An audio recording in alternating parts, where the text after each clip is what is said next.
Hi, I'm Paul Psolka, Ivy Masters Learning Center at ivymasters.com, and today we're going to look at the 10th question from Digital SAT Test 2, Module 2B. This is from the harder set of math questions. Number 10 reads, triangle XYZ is similar to triangle RST such that XY and Z correspond to RS and T respectively. So anytime there's something to draw, it's a good idea to draw it.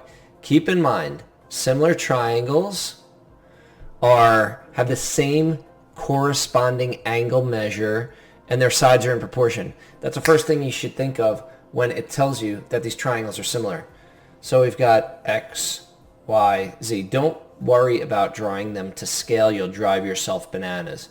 R, S, T. Let's see. X, Y, Z corresponds to R, S, T respectively. Cool. Measure of angle Z is 20.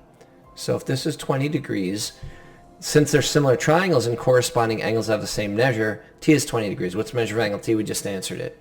Correct answer is C. Thank you for joining us today. If you like this video, click like. You can share it with someone who has difficulty, doesn't know the ins and outs of similar triangles. If there's any question you'd like to see answered from any official PSAT or SAT or ACT, leave that in the comments. I'd be happy to shoot a video on it. Click subscribe so you don't miss anything. Check out our 1-minute video. Go to Ivy Masters Learning Center on YouTube. Look at the playlist, Test 2, Module 2B Math, the harder set of math questions. And the shorter videos, 1-minute video is going to be just below this one. And have a great day.